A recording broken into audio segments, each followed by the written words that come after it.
एक हम लोग देखे हीट कैपेसिटी, है ना। तो कोई भी सिस्टम है, ठीक है, जैसे ही हम लोग यहाँ पे हीट देंगे तो टेम्परेचर में चेंज हो रहा है हम लोग यहाँ पे। तो यूनिट डिग्री टेम्परेचर चेंज करने के लिए जितना हीट लगेगा उसको हम लोग उसका हीट कैपेसिटी बोलेंगे। मतलब वो कितना हीट स्टोर कर सकता है, 1 डिग्री चेंज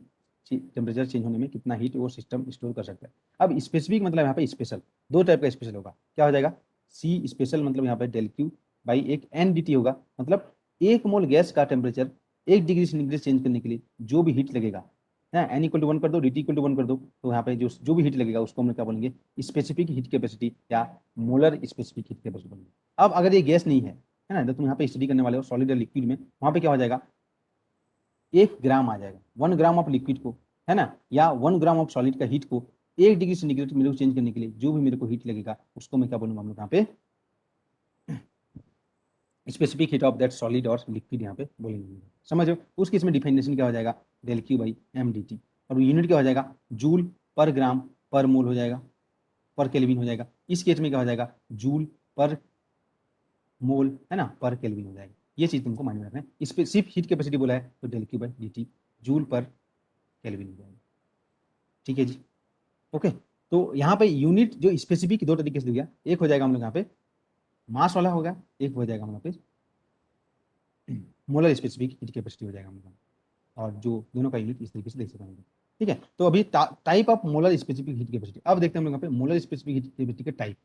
अब क्या कर रहा हूँ मैं, यहाँ पे जो चेंज कर रहा हूँ हीट दे रहा हूँ और सिस्टम में चेंज देख रहा हूँ मैं, वो at constant process constant pressure भी दे सकता हूँ, एट कांस्टेंट वॉल्यूम भी दे सकता हूँ।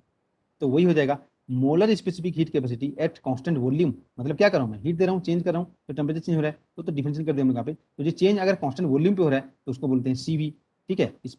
Molar specific heat capacity at constant volume या heat capacity at constant volume और heat capacity at constant pressure हो जाएगा।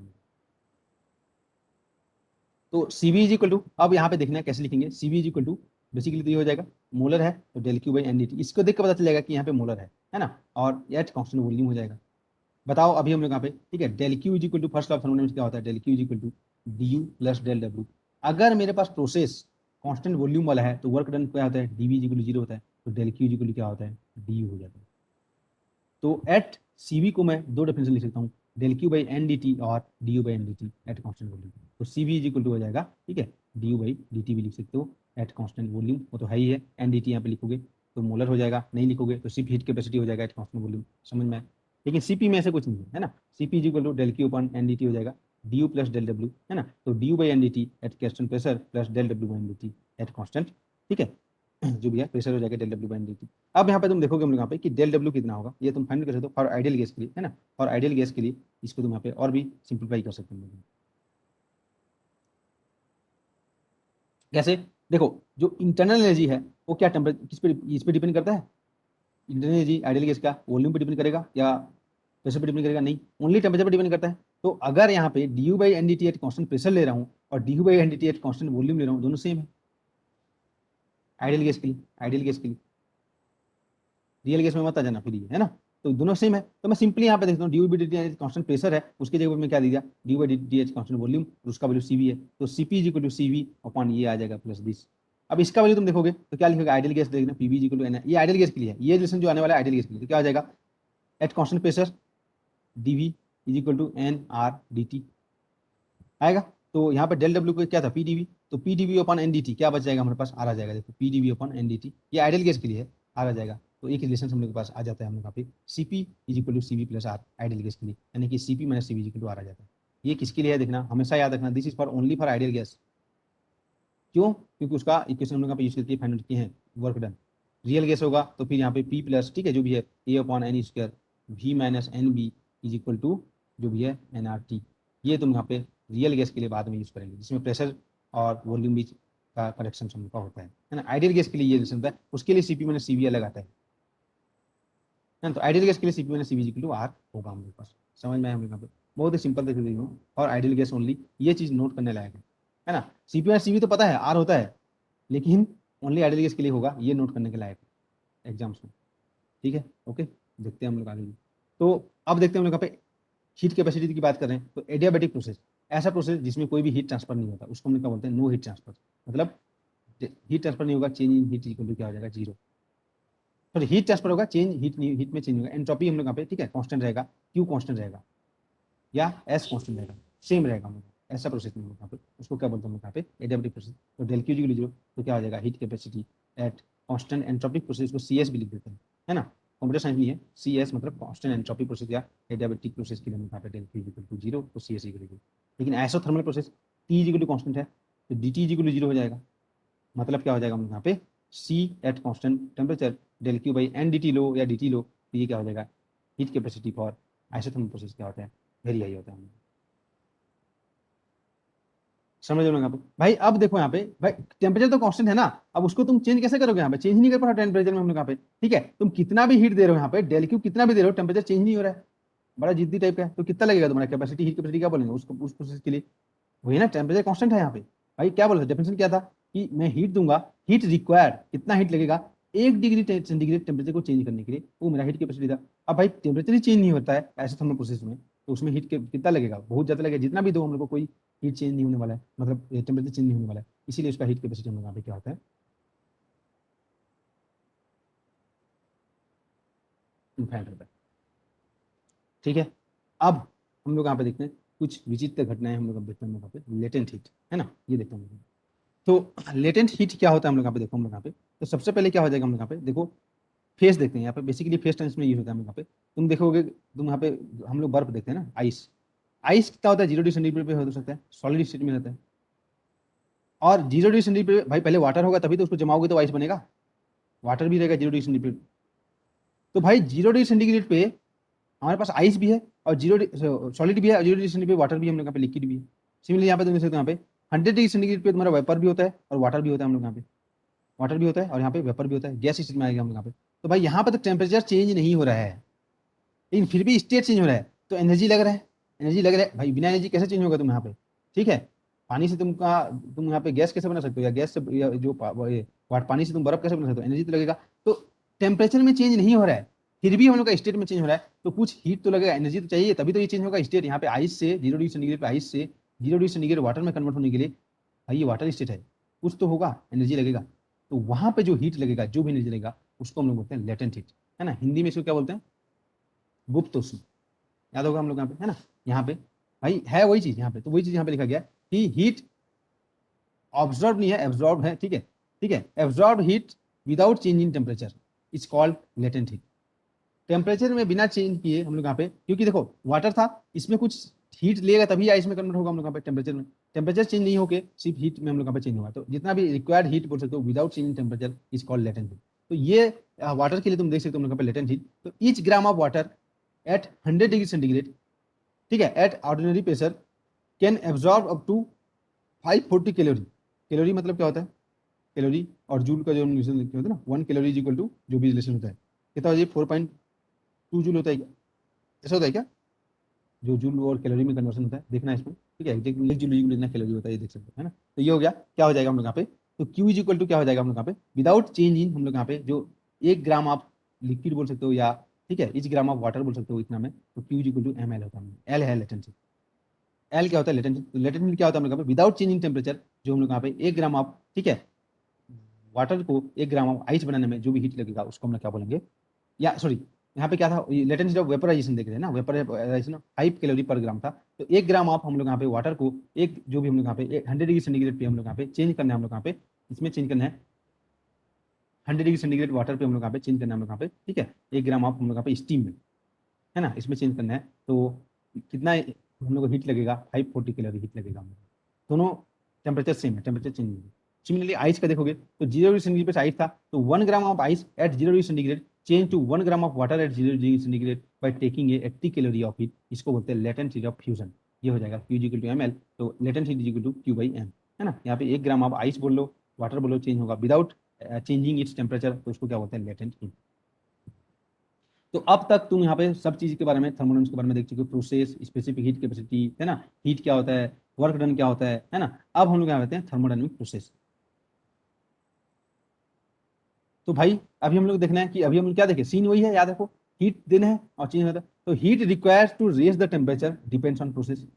ओब्वियसली यहाँ पे इसको तुमको टेम्परेचर चेंज करना है, तो यहाँ पे इसके कारण ही तो सब चीज हो रहा है, प्रेशर चेंज हो रहा है, वॉल्यूम चेंज हो रहा है, बाकी सब चीज इसी का रहा है, किसके कारण हीट के कारण, तो डिपेंड ऑन प्रोसेस, तो ये प्रोसेस क्या क्या हो सकता है, तो अब हम लोग यहाँ पे रियल जो थर्मोडायनामिक्स है वो पढ़ रहे हैं हम लोग यहाँ पे प्रोसेस। तो पहला प्रोसेस देखिए हम लोग यहाँ पे डेफिनेशन, आइसोबारिक प्रोसेस। पता है तुम यहाँ पे आइडियल गैस की बात करें तो आइडियल गैस के लिए हम लोग देख रहे हैं सब चीज,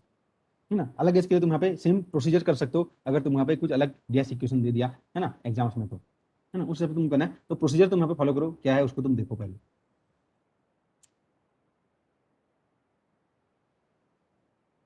ठीक है जी। तो देखते हैं हम लोग यहाँ पे पहला प्रोसेस क्या देखें हम लोग यहाँ पे, heat require to raise the temperature depends on process. तो आइसोबारिक प्रोसेस, आइसोबारिक प्रोसेस मतलब क्या होता है, प्रेशर कांस्टेंट होता है, आइडियल गैस देखना पी इक्वल टू कांस्टेंट। इसका डेफिनेशन है स्टेट लॉ, इसको जो लॉ बोलते हैं उसको बोलते हैं चार्ल्स लॉ, है ना। इससे तुमको क्या बोलते हैं, V is proportional to T, मतलब जितना भी तुम यहाँ पे टेम्परेचर चेंज करोगे वैसे उसी अकॉर्डिंग हम लोग यहाँ पे वॉल्यूम चेंज होता रहेगा, V is proportional to T. तो basically V one upon V two is equal to T one upon T two, pressure यहाँ पे कांस्टेंट है। अब यहाँ पे वर्क डन देखेंगे, हर प्रोसेस के लिए हम लोग यहाँ पे चीजें फाइंड आउट करेंगे, एग्जाम में तुमको कोई भी चीज यहाँ पे पूछ सकता है। तो इंडिकेटर डायग्राम, इंडिकेटर डायग्राम देखना हम लोग यहाँ पे, प्रेशर हम लोग का कांस्टेंट होता है, इन्होंने गलत डायग्राम बनाया है, ठीक है, इनको तुम यहाँ पे नहीं फॉलो करना। वॉइस ब्रेक हो रहा है क्या जी, ठीक है। इंडिकेटर डायग्राम मैं यहाँ पे बना देता हूँ, ठीक है। ये देखो यहाँ पे ये हो जाएगा प्रेशर, पी इक्वल कांस्टेंट, इतना तो समझना चाहिए ना, पी इक्वल कांस्टेंट, है ना। ये तुम्हारा यहाँ पे प्रेशर, इनिशियल वॉल्यूम, और हम लोग यहाँ पे इनिशियल टेम्परेचर है। यहाँ पे प्रेशर तो सेम रहेगा, है ना, पी फाइनल मतलब पी इनिशियली रहेगा, P is equal to okay, और वी फाइनल टी फाइनल होगा हम लोग यहाँ पे। ये तुम्हारा हो जाएगा आइसोबारिक प्रोसेस आज, है ना। क्या हुआ पहला प्रोसेस, देखो ये डायग्राम यहाँ पे गलत बना है, मैं बोल रहा हूँ, है ना, इसलिए मैं बोल रहा था कि इनका नोट में बहुत सारे थोड़ा सा मिस्टेक्स है, तो देखना पढ़ते रहे, है ना। ये हो जाएगा पी कांस्टेंट प्रेशर प्रोसेस, है ना, पी सेम रहेगा। तो यहाँ पे क्या निकालोगे, वर्क डन, तो पता है वी इनिशियल से V final, P D V, P तो कांस्टेंट है, पी फाइनल वी इनिशियल। अब यहाँ पे इंटरनल एनर्जी देखो, यहाँ पे इंटरनल एनर्जी हम लोग यहाँ पे देखेंगे हम लोग यहाँ पे। तो यहाँ पे क्या हो जाएगा, इंटरनल एनर्जी फाइंड करेंगे हम लोग यहाँ पे, तो डी यू नॉन जीरो होगा ओबियसली हम लोग यहाँ पे, क्योंकि चेंज हो रहा है हम लोग यहाँ पे, है ना, हीट दोगे तो हम लोग यहाँ पे कांस्टेंट प्रेशर हम लोग यहाँ पे, टेम्परेचर चेंज हो रहा है हम लोग यहाँ पे। तो टेम्परेचर ठीक है, ये पॉइंट और ये पॉइंट ऐसे टेम्परेचर होता है, तो टेम्परेचर इंक्रीज होगा तो इंटरनल एनर्जी इंक्रीज होगा, टेम्परेचर डिक्रीज होगा तो इंटरनल एनर्जी डिक्रीज होगा। तो यहाँ से यहाँ तक देखेंगे, अगर ऐसे दी है इधर से जा रहा है हम लोग यहाँ पे, तो क्या हो जाएगा, टेम्परेचर इंक्रीज हो रहा है ओबियसली, ये पास में टेम्परेचर, ये दूर वाला है टेम्परेचर, ऐसे करता है ना कर्व, यहाँ पे बताया था तुमको, ये टेम्परेचर का कम होता है, आइसोथर्मल का कर्व होता है ना। यहाँ पे हर पॉइंट पे टेम्परेचर फाइनल है, यहाँ पे टेम्परेचर इनिशियल है, तो इंटरनल एनर्जी पॉजिटिव होगी। फर्स्ट लॉ देखेंगे इसी से ही, फर्स्ट लॉ हो जाएगा, तो फर्स्ट लॉ क्या हो जाएगा, del Q equal to D plus del W, ठीक है। तो वो भी हम लोग यहाँ पे फर्स्ट लॉ था, यहाँ से फाइंड कर सकते हैं डी डी और del W. Heat capacity at constant pressure क्या हो जाएगा, del Q by N D T, और C P minus C V equal, ये हो जाएगा तुम्हारा आइसो बारीक प्रोसेस के लिए। आइसो बारीक में हम लोग यहाँ पे प्रेशर हम लोग यहाँ पे कांस्टेंट रहता है। आइसो बारीक में जो लॉ मिलता है उसको हम लोग बोलते हैं चार्ल्स लॉ, है ना, चार्ल्स लॉ। तो यहाँ पे बारीक प्रोसेस, तो आइसो बारीक प्रोसेस में हम लोग यहाँ पे चार्ल्स लॉ होता है ना, एबीसीडी यहाँ पे इस तरीके से तुम जैसे होता है। अगर तुम थोड़ा बहुत याद करना है तो ये जस्ट ऐसे नहीं। उसके बाद हम लोग देखते हैं आइसोकोरिक प्रोसेस। आइसोकोरिक प्रोसेस मतलब यहाँ पे वी इक्वल कांस्टेंट, तो ये डेफिनेशन है प्रोसेस का। स्टेट लॉ जो होगा, लॉ है हम लोग यहाँ पे पी इज प्रोपोर्शनल टी, इसको क्या बोलते हैं हम लोग यहाँ पे जी, तो वी कांस्टेंट है ना, वी कांस्टेंट होगा तो क्या हो जाएगा, प्रेशर प्रोपोर्शनल टेम्परेचर होगा। तो प्रेशर जब भी प्रोपोर्शनल टेम्परेचर होगा तो उसको क्या बोलेंगे हम लोग यहाँ पे, P one upon P two equal T one upon T two, P by T equal constant होगा हम लोग यहाँ पे, है ना। तो इंडिकेटर डायग्राम क्या हो जाएगा, वी कांस्टेंट, तो ऑब्वियसली ये वी कांस्टेंट है ना, ये वी कांस्टेंट है ऐसे यहाँ पे। तो ये इनिशियल टेम्परेचर था, ये फाइनल टेम्परेचर, इनिशियल टेम्परेचर, तो यहाँ पे वॉल्यूम सेम रहेगा, है ना, V initial V final same रहेगा, तो वर्क डन यहाँ पे जीरो हो जाएगा, वर्क डन जीरो हो जाएगा। But internal energy non zero हो जाएगा, क्योंकि टेम्परेचर पर डिपेंड करता है हम लोग यहाँ पे। फर्स्ट लॉ ऑफ थर्मोडायनामिक्स कितना हो जाएगा, जितना भी हीट दोगे वो काम किसमें हो जाएगा, इंटरनल एनर्जी चेंज होने का, कोई भी वर्क डन नहीं होगा हम लोग, ठीक है, ये हो जाएगा। फिर स्पेसिफिक हीट फाइनल करोगे तो C V is equal to del Q by N D T, ये फॉर्मूला होता है, D U by N D T that constant pressure, ये होता है ना, एस कांस्टेंट वॉल्यूम है ना, दोनों सेम होता है हालांकि। तो ये है तुम्हारा सीवी में, है ना, ये चीज़ तुमको मालूम है, ऐसे छोटा छोटा मिस्टेक होता है नोट में, तुमको देखना है। उसके बाद हमारे पास है आइसोथर्मल प्रोसेस, है ना, टी इक्वल टू कांस्टेंट होगा, तो वही हो जाएगा P V equal to constant, P one equal to P two V two, और यहाँ पे जो रेशियो है P one upon P two is equal to V two upon V two को एक्सपेंशन रेशियो जो भी बोलते हैं, P one upon P two is equal to V two upon V one हो जाएगा, है ना, इज इक्वल टू बेसिकली ये याद रखो, P one upon P two को, P one upon P two को हम लोग क्या बोलते हैं, रो एक्सपेंशन रेशियो, है ना, एक्सपेंड होगा टेम्परेचर के साथ। तो क्या हो जाएगा यहाँ पे, ये आइसो थर्मल प्रोसेस होगा, है ना, टी कांस्टेंट रहेगा, तो ये एक आइसोथर्मल का कर्व दे दिया। तो यहाँ से जब तुम यहाँ पे वर्क डन निकालोगे, ठीक है, तो क्या हो जाएगा, यहाँ पे P initial V initial T, T तो सेम है यहाँ पे, P final V final temperature same है, तो वर्क डन इक्वल टू, ये हो जाएगा डेफिनेशन, तो ये होता है हम यहाँ पे। अब आइडियल गैस के लिए निकालते हैं, क्योंकि आइडियल गैस ये क्वेश्चन होता है ना, अलग गैस होगा तो यहाँ पे अलग गैस निकालोगे, उसके लिए निकालोगे पी वी इक्वल एनआरटी, तो पी का वैल्यू मैं पुट करता हूँ, पी इक्वल क्या हो जाएगा एनआरटी वैल्यू। अगर यही चीज रियल गैस होता तो मैं यहाँ पे पी प्लस ए बाई जो भी होता है एन स्पेस होता है ना, जो भी उसका फॉर्मूला भी देखेंगे, वी माइनस एन बी और is equal to N R T होता है। तो यहाँ से मैं पी का वैल्यू निकालता और उसको N R T upon V minus N B minus A by जो भी था यहाँ पे वो पुट करता, तो यहाँ पे वो मेरे को रियल गैस के लिए वर्क डन निकलेगा, है ना, वहाँ पे फाइंड करेंगे रियल गैस में। अभी हम लोग आइडियल गैस की देख रहे हैं, तो सिंपल आइडियल गैस के लिए जो वर्क डन है इसको देख लेंगे यहाँ पे पीवीजी एन आर टी, पी को इन टर्म्स ऑफ टी लिख दिए, यहाँ पे लिख दिए N R T, T constant है बाहर निकाल दिए, बचा वन अपन भी को इंटीग्रेट करोगे तो लॉग भी आ जाएगा, तो एन आर, ठीक है, log N R T, T तो कॉन्स्टेंट है, ठीक है, log V final upon V initial, ये हो जाएगा तुम्हारा work done in isothermal process for ideal gas. बहुत ही सिंपल है, याद नहीं करने से भी तुम यहाँ पे फाइंड आउट कर सकते हो यहाँ पे। ये यहाँ पे ठीक है, नेचुरल लॉग होता है, जो भी चीज लोगे नेचुरल लॉग लोगे उसको तुम बेस 10 में से निकालोगे तो 2.303 इंटू लॉग ये आ जाएगा, है ना। तो basically work done is equal to ऐसे लिखोगे in isothermal process n R T, देख के पता चल रहा है आइसोथर्मल में टी कॉन्स्टेंट होगा, लॉग, ठीक है, क्या हो जाएगा V final upon V initial होगा। और पता है तुम यहाँ पे P one V one is equal to P one V two, PV क्या था, पी वी इक्वल टू कौन है ना, P one V one equal to P two V two था हम लोग के पास, तो P one upon P two या V two upon V one equal to P one upon P to हो जाएगा, तो ये पी हो जाएगा, या एन आर टी लॉग रो जो कि एक्सपेंशन रेशियो है, ये तुम्हारा work done in isothermal process. अब इंटरनल एनर्जी ओनली टेम्परेचर पर डिपेंड करता है, तो टेम्परेचर चेंज नहीं होगा तो इंटरनली चेंज होगा क्या, नहीं होगा, ये भी बहुत इंपॉर्टेंट फैक्ट है आइसोथर्मल प्रोसेस के लिए। टी कॉन्स्टेंट, अब इंटरनल एनर्जी तो बाकी चीज पर डिपेंड नहीं करता है, आइडियल आइडियल केस तुम बताया गया था, है ना, तो उस केस में हम लोग यहाँ पे इंटरनल एनर्जी हम लोग यहाँ पे में चेंज जीरो होगा, तो जितना भी तुम वर्क दोगे हीट दोगे वो सिर्फ काम करने में यूज हो जाएगा, कोई भी इंटरनल एनर्जी चेंज नहीं होगा, ये तुम्हारा आइडियल, ठीक है, क्या है हम लोग यहाँ पे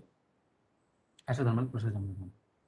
उसके बाद इसका हीट कैपेसिटी फाइनल कर सकते हो, डीटी चेंज है तो इनफाइनाइट है, इसका मतलब भी तुमको भी बता चुका था कि चेंज ही नहीं हो रहा टेम्परेचर, कितना भी हीट दे दो तुम टेम्परेचर चेंज नहीं कर पाओगे, तो हीट कैपेसिटी इसका इनफाइनाइट होता है इस प्रोसेस में। नेक्स्ट हम लोग देखेंगे, ठीक है, एडियाबेटिक या आइसोथर्मल प्रोसेस देखते हैं, ठीक है, आइसो एंट्रोपिक प्रोसेस इसको बोलते हैं, आइसो एंट्रोपिक बोलते हैं, ठीक है, इसमें क्या हो जाएगा, क्यू चेंज नहीं होगा हम लोग, क्यू कॉन्स्टेंट रहेगा, या एंट्रोपी चेंज नहीं होगा, है ना, इसीलिए इसको आइसो एंट्रोपिक प्रोसेस भी यहाँ पे बोलते हैं। ओके, तो इसका जो स्टेट का जो लॉ है ना, स्टेट लॉ बोलते हैं यहाँ पे, P V to the power gamma is equal to constant. अब एक चीज आया तुम्हारा गामा, याद करो यही गामा तुम्हारा रिलेटिविटी में होता है, वो गामा ये नहीं है, ठीक है, ये गामा है C P upon C V. Relativity में क्या होता है, gamma is equal one upon under root one minus V square by C square. Gamma को हम लोग फोटोन से भी रिप्रेजेंट करते हैं, मैं गामा को ऐसे लिखता हूँ, कुछ लोग ऐसे लिखते हैं ना, जो भी हो देख सकते हैं, है ना, ये वाई नहीं है, ठीक है, तो कहीं कहीं ऐसे लिख दूंगा मैं, चलेगा, कुछ डिफरेंस चलेगा। ओके, तो गामा हम लोग यहाँ पे जो रेशियो है, एक एक नंबर है जो भी हमेशा, और एक खास बात ये है, देखो गामा का यहाँ का भी गामा ग्रेटर देन वन होता है, और ये जो रिलेटिविटी का भी gamma always greater than one होता है, उससे मैं ट्रेंगल ला एक बताया था तुमको, याद करो कैसे फाइंड करना है ना, यहाँ पर भी वैसे ही सो, तो गामा इक्वल क्या होता है सीपी अपॉन सीवी, तो ये होता है पॉइजन लॉ, इसको पॉइजन लॉ बोलते हैं, ठीक है। ओके, तो क्या हो जाएगा P one V one two the power gamma is equal to P two V to the power gamma, ये है तुम्हारा एडियाबेटिक प्रोसेस के लिए लॉ। तो फॉर आइडियल गैस इसको देखेंगे तो क्या आ जाएगा, P V equal to N R T. Okay, तो यही लॉ को हम लोग यहाँ पे आइडियल गैस के लिए कैसे करेंगे, P V is equal to N R को जब वन मान लिया, ठीक है, P V is equal to T, तो यहाँ पे अगर मैं इसको यही लॉ को मैं अलग फॉर्म में चाहता हूँ, पी को रिप्लेस कर दूंगा तो P is equal to T by V कर दूंगा, इसकी जगह मैं टी बाई वी कर दिया, तो T into V to the power gamma minus one is equal to constant, ये भी तुम्हारा पॉइजन लॉ है। अब मेरे को चाहिए किस फॉर्म में, पी और वी को हटाना है, मेरे को चाहिए पी और टी के फॉर्म में, पी और टी के फॉर्म में, तो टी टी जी को क्या आ जाएगा, यहाँ पे तुम वी को हटाओ, वी जी को टी अपन पी आ जाएगा, तो आ जाएगा टी दी पावर गामा और P the power one one gamma equal constant, ये भी तुम्हारा पॉइजन ला है, ठीक है। तो P V the power gamma equal constant ये तो है ही, ये भी हम लोग पे उनका अलग फॉर्म है आइडियल गैस के लिए, this is for ideal gas, क्योंकि उसी से हम लोग यहाँ पे ये फाइंड आउट किए। अब यहाँ पे देखो तुमको एडियाबेटिक प्रोसेस को देखना है, मतलब हीट जो कांस्टेंट होगा हम लोग यहाँ पे, तो यहाँ पे देखना है कि ये तुमको दो टाइप का प्रोसेस बनाना है, ठीक है, एक हो जाएगा तुम्हारा ये इस तरीके का प्रोसेस होगा, और एक हो जाएगा तुम्हारा इस तरीके का प्रोसेस, ये देखने को मिलेगा। ओके, बेसिकली यहाँ पे तुम इस तरीके से देख सकते हो कि ऐसे भी हम लोग आइसो टेम्परेचर वाले किए थे हम लोग यहाँ पे, है ना, तो एडियाबेटिक प्रोसेस को हम लोग यहाँ पे देखेंगे, तो एडियाबेटिक प्रोसेस का जो स्लोप होगा वो हम लोग यहाँ पे उसी से पता चलेगा कि कौन सा प्रोसेस एडियाबेटिक है और कौन सा प्रोसेस यहाँ पे आइसोथर्मल प्रोसेस है। तो आइसोथर्मल का प्रोसेस होगा ये, है ना, और बेसिकली यहाँ पे तुम इस तरीके से देखोगे, ये तुम्हारा आइसोथर्मल का प्रोसेस होता है, ये तुम्हारा आइसोथर्मल का प्रोसेस है, तो ये हमारा एडियाबेटिक का प्रोसेस होगा ऐसे, है ना, एडियाबेटिक प्रोसेस होगा, और ये तुम्हारा आइसोथर्मल प्रोसेस होगा, है ना, ऐसे ही हम लोग यहाँ पे इसको तुम यहाँ पे इंडिकेटर डायग्राम में रिप्रेजेंट कर सकते हो, है ना। तो इसका जो इंडिकेशन इस तरीके से होगा, P V to power gamma is equal to constant होगा, है ना, सेम चीज सेम जैसा होता है उसी टाइप से होता है, लेकिन स्लोप में बस डिपेंड होता है, और स्लोप किसका ज्यादा होता है उसको तुम फाइंड आउट कर सकते हो यहाँ पे, एडियाबेटिक का स्लोप ज्यादा होगा, स्लोप मतलब क्या, ढलान, है ना, ये स्लोप है हम लोग यहाँ पे और ये स्लोप है ऐसे, इसमें से किसका स्लोप ज़्यादा होगा, कहाँ पे बॉल रखोगे तो जल्दी लुढ़केगा, वो तुम्हारा स्लोप होता है ना, स्लोप होना। तो तुम यहाँ पे तुम इसको अभी हम लोग आगे देखने वाले हैं, ठीक है, किसका स्लोप ज़्यादा होता है, तुम हमेशा माइंड में तुम यहाँ पे रख सकते हो कि आइसोथर्मल और एडियाबेटिक का, ठीक है, जो कर्व होता है इसी टाइप से ही आएगा, है ना। तो कौन सा होगा तुम यहाँ पे देख सकते हो। ओके, तो क्या हो जाएगा जी, वर्क डन यहाँ पे फाइंड करेंगे तो क्या हो जाएगा, पीडीबी V1 से V final, P V to power gamma equal constant था, तो पी का वैल्यू क्या लिखेंगे, constant upon V to power gamma, और यहाँ से फिर इसको इंटीग्रेट करेंगे हम यहाँ पे 1/-गामा प्लस 1/-गामा प्लस 1, और ऐसे जब तुम यहाँ पे सॉल्व करोगे तो बेसिकली तुमको मिलेगा जो work done equal to N R upon, ठीक है, जो यहाँ पे आ जाएगा एन आर, तो यहाँ पे नहीं लिखे थे, ठीक है, यहाँ पे हाँ पी वी इक्वल यहाँ पे ना ये N R upon gamma -1 T initial minus T final, T initial minus T final. तो ये तुम्हारा देखो, एक हम लोग यहाँ पे एक एडियाबेटिक प्रोसेस है ऐसे, तो यहाँ का टेम्परेचर टी इनिशियल है, ये एडियाबेटिक प्रोसेस है ये वाला, है ना, और ये तुम्हारा स्लोप है आइसोथर्मल। तो यहाँ से P initial, V initial, T initial है, पी फाइनल, ठीक है, ये ऐसे P final, V final, T final है, तो क्या हो जाएगा हम लोग यहाँ पे जो वर्क डन होता है N R upon gamma -1, gamma basically होता है C P upon C V, ठीक है, और T initial minus T final, और यहाँ पे तुम से तो पी आइडियल केस के लिए P I V I equal to P F V F हो जाएगा, इसको भी तुम से करना, क्योंकि P V is equal to N R T है, कोई भी कॉन्स्टेंट नहीं है इसमें, तो P one V one is equal to N R T one, ऐसे भी यहाँ पे लिख सकते हैं, है ना। तो टी आई की जगह यहाँ पे एन आर टी वन की जगह मैं क्या लिख सकता हूँ, P I V I P F V F. Internal energy non zero होगा ऑब्वियसली, ठीक है। फर्स्ट लॉ ऑफ थर्मोडायनामिक्स यहाँ पे होगा del Q equal D plus del W, तो यहाँ पे क्या हो जाएगा D U equal to minus del W. इसका मतलब क्या हो जाएगा, हमने यहाँ पे बिना हीट दिए सिस्टम अपना खुद का जो इंटरनल एनर्जी था, है ना, उसी से ही वर्क डन कर दिया। ऐसे भी हम लोग यहाँ पे प्रोसेस को हम यहाँ पे बोल सकते हैं, ठीक है जी। ओके, तो ये अब स्पेसिफिक हीट वो जीरो होगा, पता है तुम यहाँ पे चेंज हीट ही नहीं हो रहा हम लोग यहाँ पे, तो ये होगा। अब लेकिन रियल में जो प्रोसेस होता है ना, ऐसा थोड़ी होगा कि कांस्टेंट प्रेशर है, कांस्टेंट वॉल्यूम है, सब प्रोसेस ऐसे नहीं होगा, कांस्टेंट टेम्परेचर है ना, और कांस्टेंट हम लोग यहाँ पे एंट्रोपी है, ये सब तो नहीं होगा रियल में। रियल में सबका मिक्स होगा, ये भी हो सकता है, ये भी हो सकता है, ये भी हो सकता है। तो इस प्रोसेस को हम लोग क्या बोलते हैं, साइक्लिक प्रोसेस। समझ रहे हम लोग यहाँ पे, तो साइक्लिक प्रोसेस क्या बोलेंगे, इन रियलिस्टिक वी हैव, हो सकता है कॉम्बिनेशन ऑफ डिफरेंट प्रोसेस हो सकता है हम लोग पे, such that system comes to इस इनिशियल पॉइंट। मतलब यहाँ से स्टार्ट किया था सिस्टम, ठीक है, ये से स्टार्ट किया था और डिफरेंट प्रोसेस होकर गुजरा, ऐसे कांस्टेंट प्रेशर, कांस्टेंट जो भी प्रोसेस से गुजरा, और यहाँ से आके वापस नहीं गया। तो इसको हम क्या बोलेंगे, साइक्लिक प्रोसेस। इसके लिए कोई भी पर्टिकुलर लॉ नहीं है, क्योंकि ये मिक्सचर ऑफ डिफरेंट लॉ का मिक्सचर होगा, है ना, कोई भी पर्टिकुलर लॉ नहीं होगा हम लोग यहाँ पे, है ना। इस तरीके से गया यहाँ से और यहाँ पे आ गया, तो ये कांस्टेंट प्रेशर है, कांस्टेंट वॉल्यूम है, ऐसे करके आ गया। समझ यहाँ पे, इस तरीके से गया, ऐसे गया, फिर जैसे आया ऐसे आया, ठीक है। तो ये डायबिटिक है क्योंकि साइक्लिक है, तो बस कंडीशन इतना इनिशियल पॉइंट में वापस आना चाहिए। तो जब वहीं पे आ जाएगा तो क्या टेम्परेचर चेंज होगा, टेम्परेचर चेंज नहीं होगा, तो इंटरनल एनर्जी चेंज होगा, नहीं होगा, क्योंकि वही पॉइंट पे भाई इनिशियल पॉइंट भी वही हो गया, फाइनल पॉइंट भी वही हो गया, तो नो इंटरनल एनर्जी चेंज, ठीक है। टेम्परेचर इज इक्वल टू क्या हो जाएगा यहाँ पे, देखो डिफरेंट प्रोसेस तो हो गया, इनिशियल और फाइनल पॉइंट में टेम्परेचर इंटरनल एनर्जी चेंज नहीं हो रहा, मतलब टेम्परेचर कांस्टेंट होगा। अब वर्क डन क्या हो जाएगा, अलग अलग पाथ पे अलग अलग वर्क डन होगा, है ना। एक पाथ पे गया वर्क डन इधर हो जाएगा W1, इस पाथ पे दिया वर्क डन W2, तो जितना भी पाथ से हो जाएगा यहाँ तक वापस आने के लिए, ठीक है, तो उसका वर्क डन यहाँ पे area under the close curve तुमको देखना है। यहाँ पे बस जितना भी क्लोज कर्व है उसी का एरिया तुमको देखना है, वही तुम्हारा क्या हो जाएगा, वर्क डन। अब यहाँ पे देखो, यहाँ पे तुम ओब्वियसली बताओ, अगर ऐसे है ना, ऐसे है, तो वर्क डन यहाँ पे देखो क्लॉक वाइज है, यहाँ पे कुछ वॉल्यूम होगा, ये यहाँ पे कुछ वॉल्यूम होगा इधर, ऐसे हम लोग।